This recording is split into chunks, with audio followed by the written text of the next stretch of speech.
Good evening. Thank you for staying for the Q&A for Loving Vincent. I hope you all enjoyed the film. It was quite a bit of an emotional roller coaster for me. So let's start by introducing our panel. Can you take a minute to tell us about yourself and how your work relates to mental health, either in the community or through some artistic projects? Okay. So my name is Charlotte Yateman. I'm a community mental health nurse for Oxford Health NHS Foundation Trust.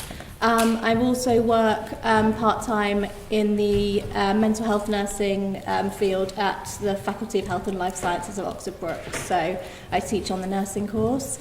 So I work in my clinical job. I work with people with a range of mental illnesses and support them really in their times of need. And then in my teaching side of things, I teach on the undergraduate nursing programme.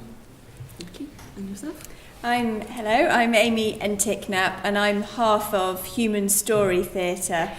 I'm an actor originally, and then 18 months ago set up Human Story Theatre with my colleague who is a writer and ex-nurse, Gabe Poole, and we focus on new writing with a health and social care issue at heart. And we for every play that we do, we partner with local organisations pertaining to the issue in each play that we do.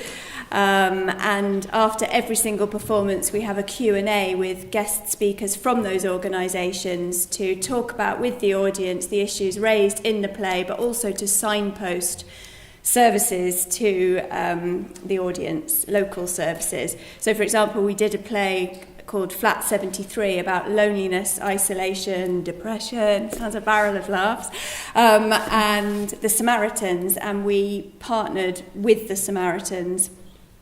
So they were there to talk about the issues raised in the play, and we were also working with the community and trying to get people to volunteer from the audience, recruit volunteers for other organisations like Tandem Befriending, which is local to Oxford, and Archway Foundation.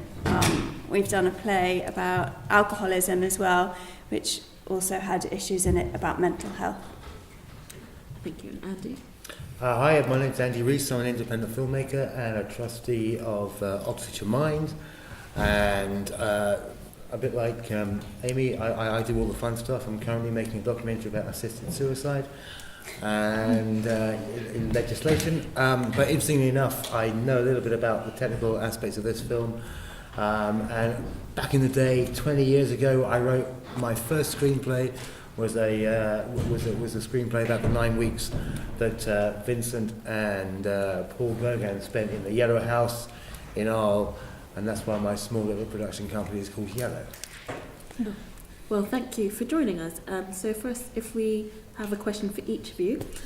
So Charlotte, can you tell me what your overall impression was of the film and how you felt that it dealt with the subject of mental health? Yeah, I thought the film was firstly beautiful.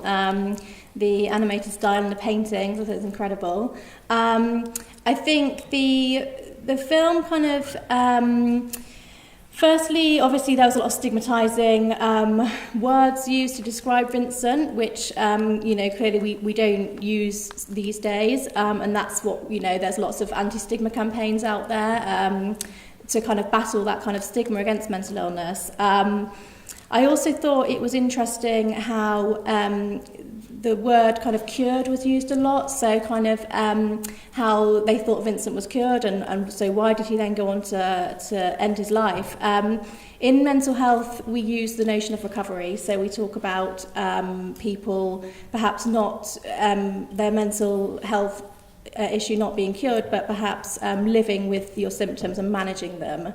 And that's a journey, so it's not kind of, here's your tablet, that's gone now. It's around working towards your recovery goals, which is very much what I do with my patients in the community, and managing them, and then looking for kind of early warning signs and triggers and things that perhaps if someone is experiencing a relapse, you can kind of pick up those things a bit earlier on.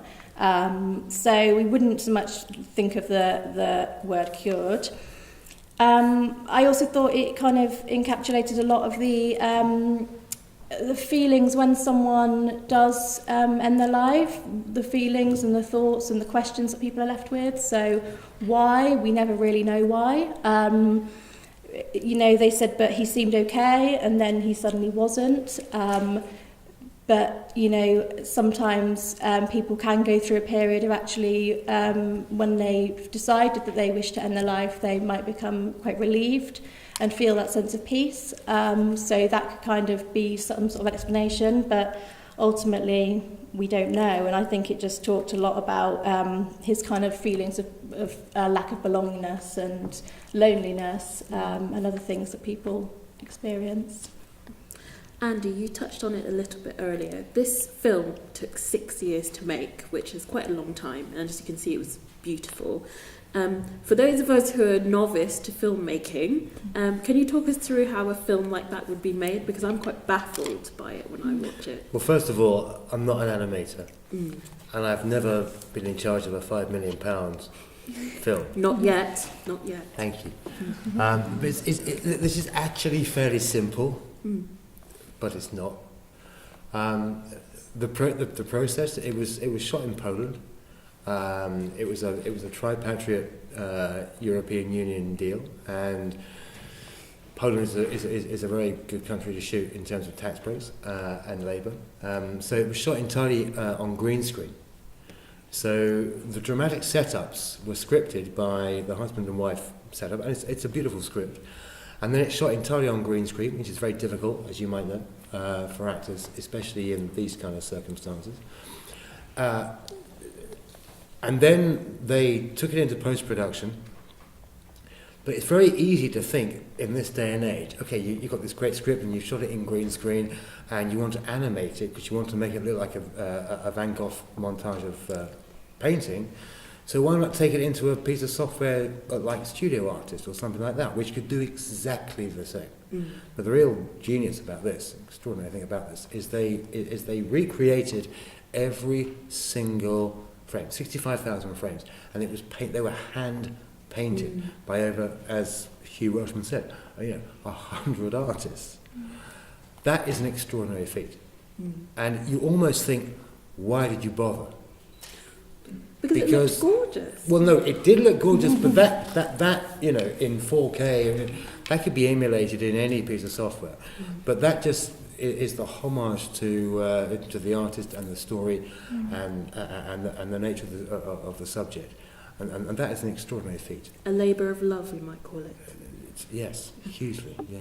So, Amy, as an artist and performer, you must see lots of different interpretations, as you were discussing, about social issues. Do you think this film captured the essence of Van Gogh? And can you tell me what elements may have spoken to you?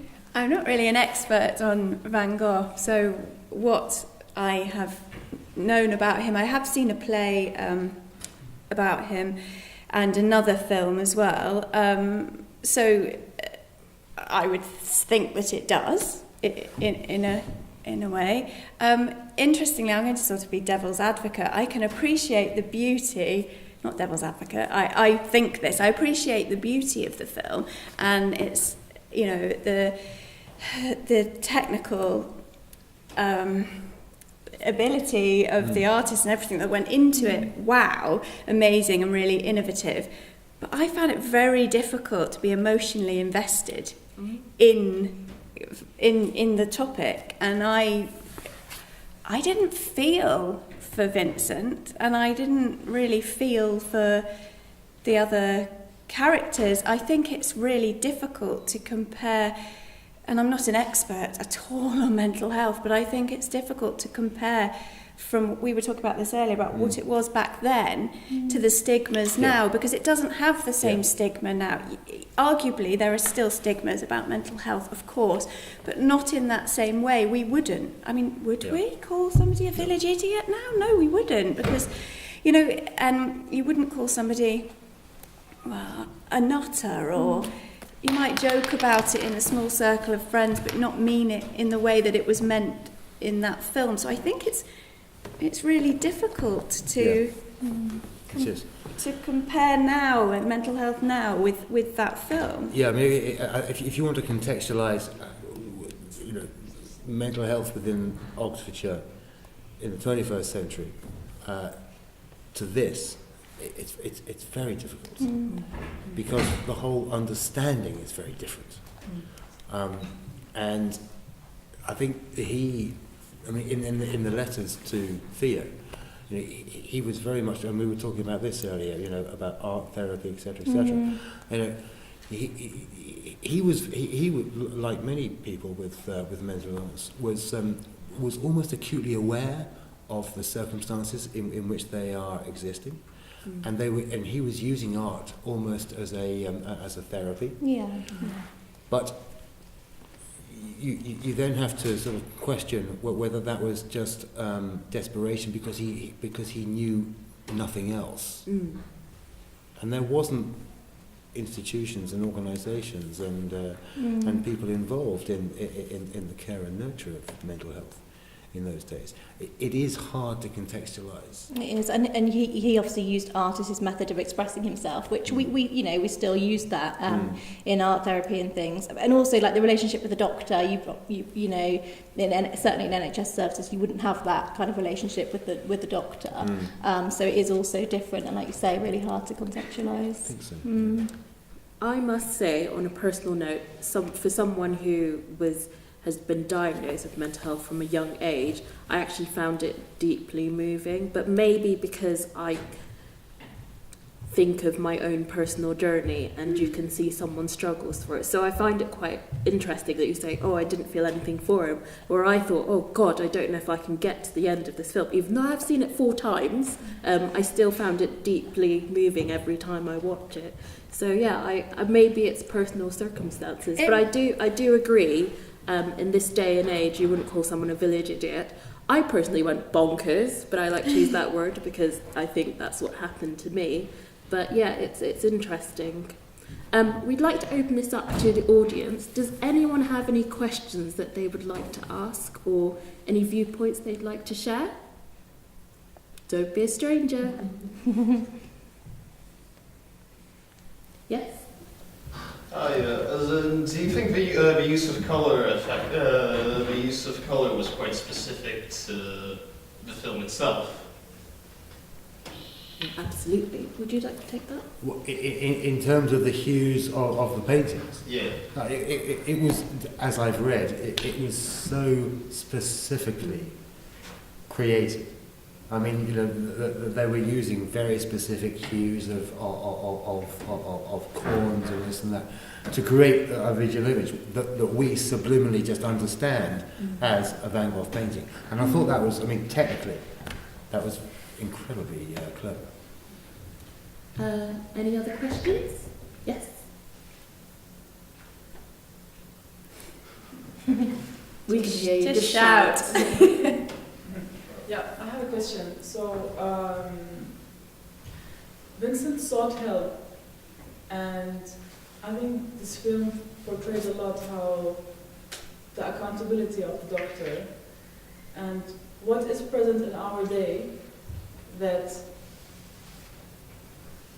because what happens in our day if we are mentally ill and we do not seek help, or if we go and seek help and we're disappointed with our counselor, and then we decide to drop counseling altogether. What systems are there in place today in the 21st century, as you say, that make us able to access mentally ill people and help them if they don't want to come to us, or if they feel the system has failed them?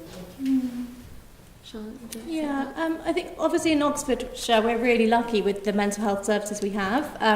So certainly I work for Oxford Health NHS Foundation Trust, and we partner with Mind, Restore, Response. They're a mental health housing organisation. There's another one and I can't think of it at the moment, Elmore, and Connections. Anyway, so we've got lots of services. Sometimes people do lose trust in services because of a certain experience they've had with a certain clinician, or maybe just you haven't got on with your care coordinator or your doctor or whoever it might be, and we wouldn't want people to feel that that the hope was lost at that point. So there's certainly ways to kind of, you can, like with any hospital, we've got PALS, so Patient Advice and Liaison Service team that you can go to and you can raise your concerns. We'd hope that you'd raise concerns with us before that. But what we try to work really hard on is building that therapeutic relationship with the person we're working with, because if you haven't got that relationship, you haven't really got anything. And you could have all these interventions and all these psychological interventions, but until you've got that rapport with somebody, you can't use that. So certainly what I teach, what we work a lot on in Brooks when we're teaching is communication skills. And sometimes the students say, oh, we've done this before, but actually it's so important. It's the key to everything, I think, is communication. I'd like to add to that also and I think you need to remember that each patient or person's journey is very personal. And I remember through my experiences, I think the main thing my doctor said is the first thing you have to realise is that you are unwell, and then you have to make the decision that you want to get better. Yeah. So it's a personal journey. If you choose to say, oh, I'm not well, and you don't want to use those services, then you could find yourself in a very bad state. But I was very fortunate, it was over 10 years ago now, that I managed to work with Oxford Health with the early intervention service, which is for younger people. And then through that, I became really passionate about mental health, and then volunteered with associations such as Mind, and went off and made documentaries and things like that. 10 years ago, we've come so far in mental health. When I was diagnosed, no one wanted to talk about it. No one wanted to deal with it, because now you have fantastic campaigns about time to change, talking about it, things like, hey, it's okay. And you just didn't have that. You kind of went to your friends or your families, and you kind of lived in a little bubble. But I think we're very fortunate, especially in Oxfordshire, that we have so many resources available to us, so many people who can understand you, and so many different therapies that you can go through. I personally like CBT, but there's lots of different ways to get better. So I think it is a personal journey. Yeah.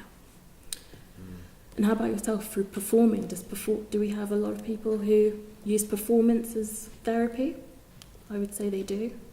Potentially. Yes. But to pick up on what you said about being an individual person's journey, that's what we as Human Story Theatre do. Gay, my colleague, will go go and do workshops with people who have, for that play, Flat 73, I'm trying to contextualise it, we went to do workshops with people who are suffering with mental health issues and illnesses, and we write a play out of the human stories that we collect within the community. But our play about dementia, for example, I remember somebody in the audience once watching the play, and in the Q&A then said afterwards, it wasn't like that for me and my husband. And she was very upset and angry, and we had to say, well, I'm sorry that it wasn't like that for you, but we're not saying this is what it is like for everybody. You cannot...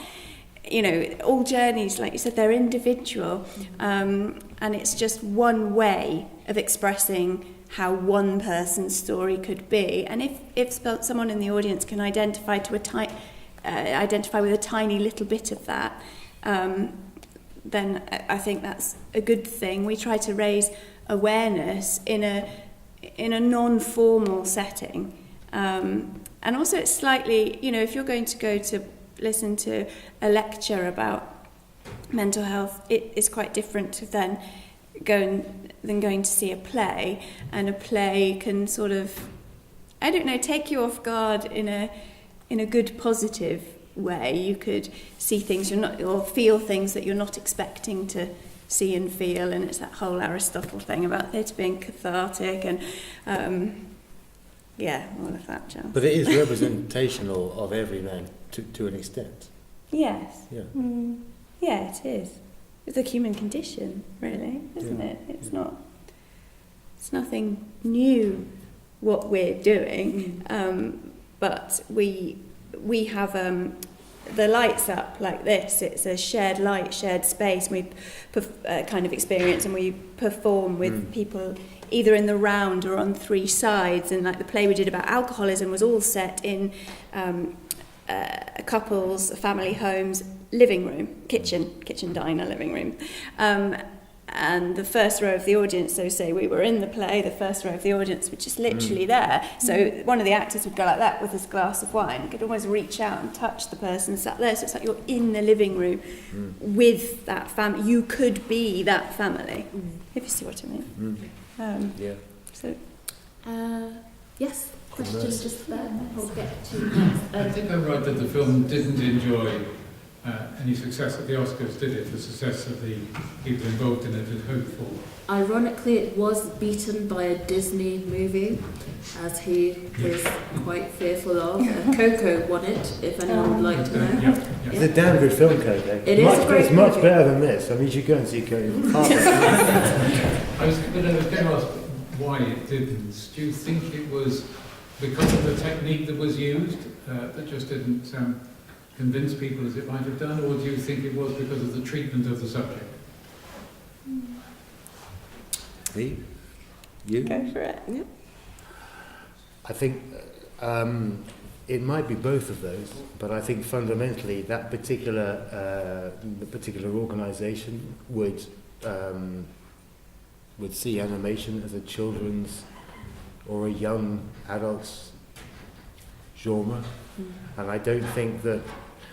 I mean, they've tried to do something very, very difficult here. They've tried to mix. Sorry, go on. Well, interestingly, I don't know if anyone has seen Coco. That's also dealing with death, but it's in a more light-hearted way. So it's almost pitting the two subject matters against each other.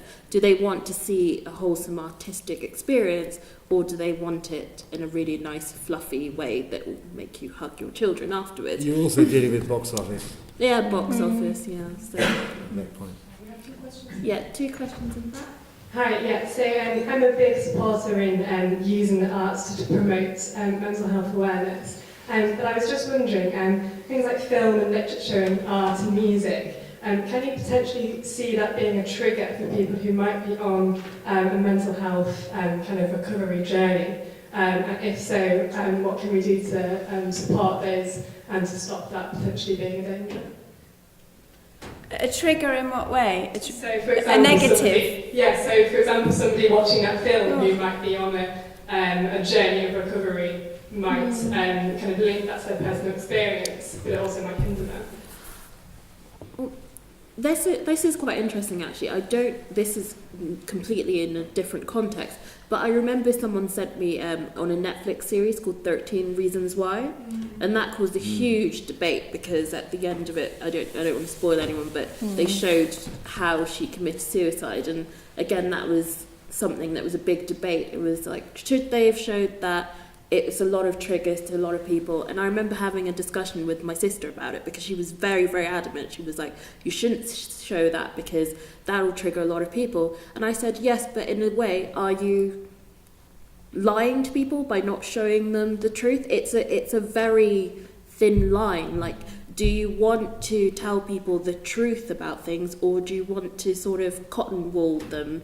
And I think that's sort of an individual thing. For me personally, I think the worse something is, I want to know so that I can figure out how to find my way back from something. I'd rather know the worst case scenario and then work my way backwards, but that's just a preference for me. Yeah, and I think also, traditionally people have been very scared to talk about suicide and even just the word suicide. Actually, when we're assessing people, in their mental health, you should not be afraid to ask, are you suicidal? Because actually evidence suggests that doesn't make someone suicidal just by asking that question. It's much more important to ask those questions. So I think, and I think there's, like you said, there's so much around about suicide. I mean, there's all sorts of films and things, and I think it's quite out there. Obviously it might trigger certain people if they're having a particular day, and you might say, oh, maybe it's not the best film to watch today, you might want to watch something different, but I wouldn't say that it's a big trigger. But certainly if it was and someone was feeling suicidal, then it's really important that someone gets help. There was another question back there as well. Yes, if Vincent was alive today, I mean, you might know from people that you work with who maybe their moods fluctuates or that their mental health fluctuates, but they're also very creative. How do you think he would fare sort of now in terms of, do you think he gets better sort of treatment, better support, or do you think that might sort of restrict his creativity? Maybe just from examples of people that you work with, the two sides of that, I suppose.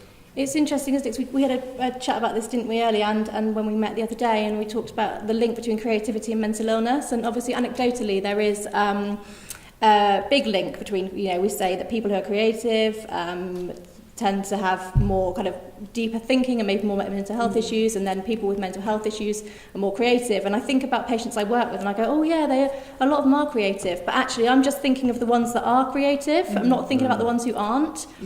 And also, I read an article and actually it suggested that there isn't actually that much research done on it.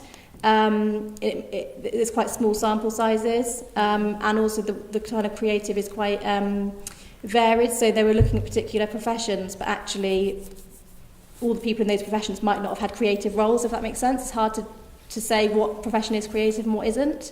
There might be a bias there in terms of because you're looking for it.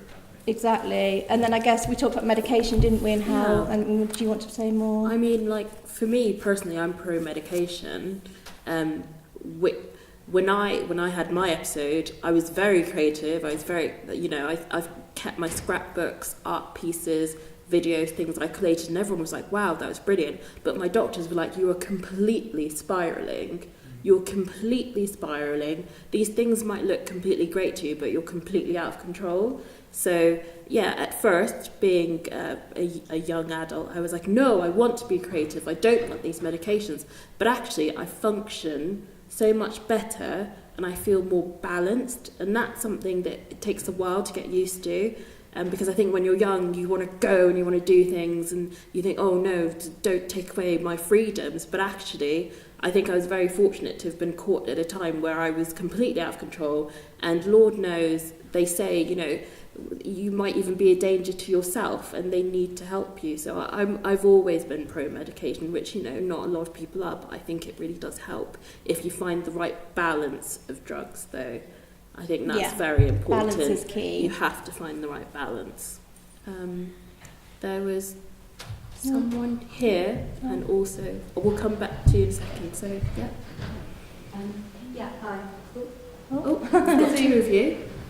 Do you want to start? I was just going to pick up on what you were talking about creativity and the link to mental health.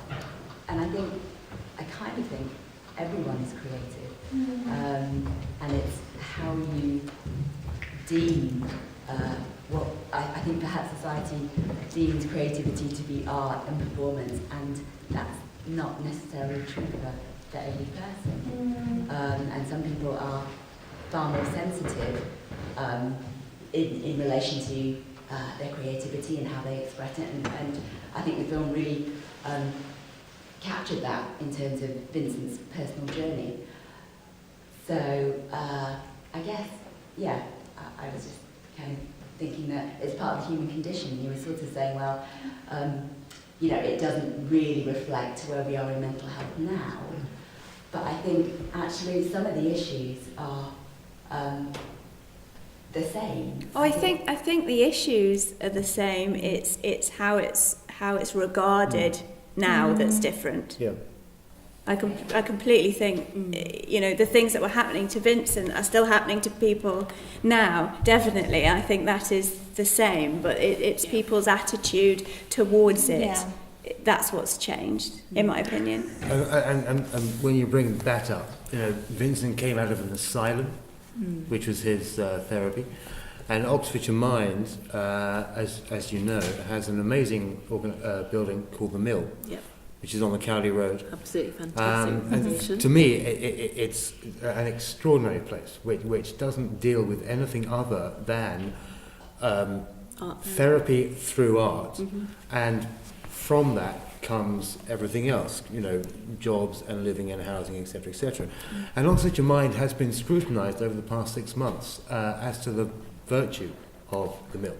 And, you know, the organisation is been really had their backs against the wall to try and justify just how valuable this is. And Ollie, my assistant, and I have made 2 or 3 documentaries about this. And without a shadow of a doubt, every single service user have gone there and said, I don't know how I would exist if I can't come here 2 or 3 days a week. And there's nothing other than essentially art therapy and sociability. And having a shared experience. And with having other a shared people. experience, Yeah. which is what theatre is. There's one in the back there. Oh, this, sorry.